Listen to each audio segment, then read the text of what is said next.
In our previous lesson, we took a look at how the atomic model changed from the ancient Greeks all the way to the 1900s with Ernest Rutherford's nuclear model of the atom. Just to quickly recap, at this point we understand that the nucleus is at the center of the atom, it has most of the mass, and it's very positively charged. There are tiny electrons floating around the outside of that nucleus in mostly empty space in the atom. In about 1917, Rutherford proved that protons existed. So it kind of came after his gold foil experiment. And then it took until 1932 for us to realize that neutrons existed as well. The reason why neutrons were so tricky is because they didn't have a charge, and it made it harder to identify them. So by the 1930s, we have protons and neutrons. We discover that they're both in the nucleus of the atom, and this is our most updated model of the atom. We have our protons and our neutrons in the center of the atom, and they're very large. The center of the atom has most of the mass of an atom. We call the center of the atom the nucleus. On the outside of the atom, the electrons are in that empty space. They're much smaller than the protons and the neutrons. You can see here in this chart, we have a summary of the symbols that we use for each type of subatomic particle: E for electron, P for proton, N for neutron. The charge on an electron is -1, the charge on a proton is +1, and the charge on a neutron is neutral or 0.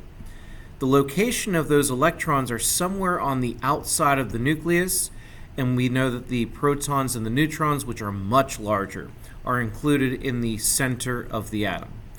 The mass of an electron is almost 2,000 times smaller than the size of a proton or a neutron. So electrons, in terms of their mass, are significantly smaller. The mass of a proton and a neutron is almost exactly the same. When we use our periodic table, there's a lot of information that comes from the symbol of each element. So let's kind of take a look and see what information we can get from the periodic table in terms of the number of subatomic particles which are smaller than the atom. The first number at the very top of the symbol, sometimes in the top corner or on the very top of the symbol, is called the atomic number. The atomic number is probably the most important number about the element because it's what makes that element unique. Every element has a unique atomic number, which is equal to the number of protons in an atom. Beneath that is usually the large chemical symbol with the element's symbol, capital letter followed by smaller lowercase letters. The number at the very bottom, as a decimal number, is called the atomic weights. We're going to come back to that number a little bit later in this unit, but for the time being, we're going to ignore it. We're going to focus primarily on this atomic number at the very top. The atomic number is the number of protons in an element. So this would be an atom of carbon, right? 6 protons. And how do I know it's carbon? Well, if I go to my periodic table, I can see the atomic number at the very top of carbon is 6. That gives me the number of protons for an element and protons only. That is the unique characteristic of carbon as an element. There are two ways that we can express the information about what's inside of atoms of that particular element. The left side has Nuclide symbol notation.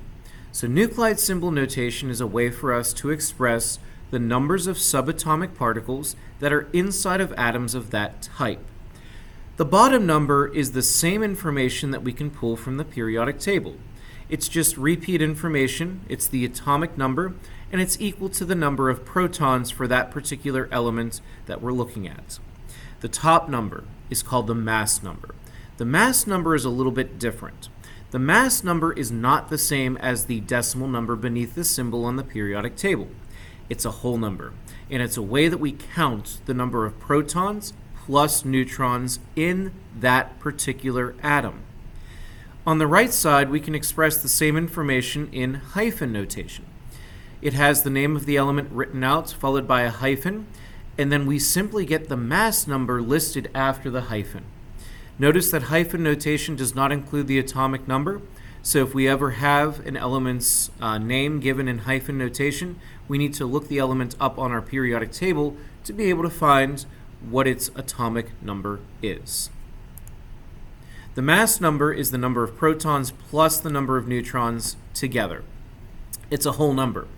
So when we look at nuclide symbol notation, we're simply just looking at the number of neutrons plus the number of protons gives us the mass number.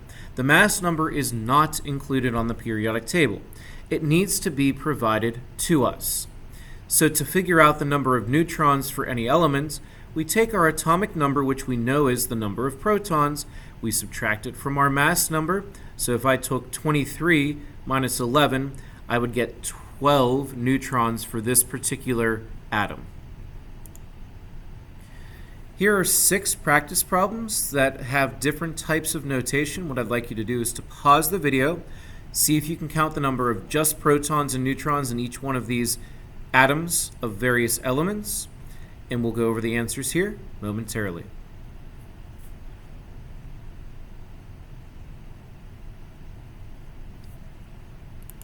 For helium-4, I have to look it up on my periodic table. The atomic number for helium is 2. 4 minus 2 gives me 2 neutrons. For osmium, 76 is the atomic number. Take that away from 190, that should get me to 114. For radon, right, I've got to look it up first, find its atomic number, 86, subtract it. 136 is the number of neutrons. I do the same thing for chlorine, which has 17 protons, 18 neutrons. Tungsten, symbol W. Look up the atomic number, which is 74. That gets me to 110 neutrons. And then for thorium, 90 protons, which is given in the nuclide symbol notation. Take that away from the top number, and that gets me to the number of neutrons. But we haven't counted electrons. Now, how do we find the number of electrons? Well, it's actually a pretty simple trick for an atom. So let's take a look at an atom of helium. And how do I know that this is an atom of helium? Well, all I have to do is count the number of protons that are in the center of this atom. Now you can see I added some neutrons, which obviously changes the mass number. But the most important thing to realize is an atom needs to be electrically neutral. The number of positive charges needs to equal the number of negative charges for that atom to be electrically neutral, which is different than being stable. We'll talk about that later when we get to radioactivity. But for the time being, if we have a neutral atom, the number of electrons needs to equal the number of protons so that the overall charge of the atom is 0.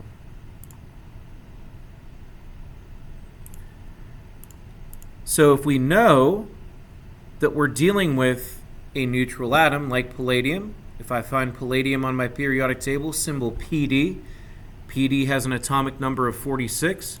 I take 46 away from 106 to find the number of neutrons, but the number of electrons is identical to the number of protons. So if you have a neutral atom, the number of protons is equal to the number of electrons, but notice the number of neutrons can be the same, but doesn't have to be the same as the number of protons. Actually, many times it can be much larger than the number of protons. Atoms are the smallest component of an element that have the properties of that element. We said that atoms have to have equal numbers of protons in the nucleus and electrons outside of the nucleus. The number of neutrons can be different. Atoms are electrically neutral. Ions start out as atoms. So let's go back to that atom that I built over here. We'll make it an atom of lithium that is stable. So we'll throw a few neutrons in there to make it stable. All right. Now notice that this is an atom because the electrical charge is the same. I have the same number of protons and electrons outside the nucleus. But if I take an electron away, the number of electrons is now 2, and the number of protons is now 3. It has one too many positive charges, and that causes it to become an ion. The only way that we can form ions is with electrons changing. The protons in ordinary chemical change cannot change. The electrons, however, since they're outside the nucleus, can be lost or gained. An ion is simply just an atom that has lost or gained its electrons and becomes slightly negative or slightly positive. When we express the symbol of an ion, the mass number is given at the top left, the atomic number is given at the bottom left, but it also has an extra symbol for charge. So if the charge is positive, that means that that atom lost electrons. If it's a positive 1, it lost 1 electron. If it's a positive 2, it lost 2 electrons, and so on and so forth. If it has a negative 1 charge, that means that it gained an electron. If it has a negative 3 charge, that means that it gained 3 extra electrons. So this charge can only change if the number of electrons changes. Let's practice this one here together, and then we'll try the next 2 on your own. This is an atom of beryllium to start with. So I know at the very least that it has 4 protons. 4 minus 9 gets me to 5 neutrons. Now originally, right, this would have 4 electrons to balance the charge of the 4 protons that are there. However, because it has a positive 2 charge, that means that it lost 2 electrons. So my electrons for this ion of beryllium would actually be 2. See if you can count the number of subatomic particles for each of these atoms or ions. Pause the video and we'll go over the answers momentarily.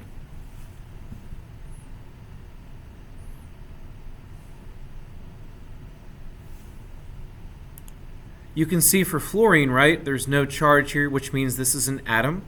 It has 9 protons, 10 neutrons because 19 minus 9 is 10, and it also has 9 electrons. Now for chlorine, it starts with 17 protons. 36 minus 17 gets me to 19 neutrons. Now if this were an atom, it would also have 17 electrons. However, it has a negative 1 charge. That means that 1 extra electron was added. So that means that it has 18 total electrons. In our next lesson, we'll talk about isotopes and how they're different from each other in terms of the number of neutrons. But for the time being, this concludes our lesson on how to count subatomic particles.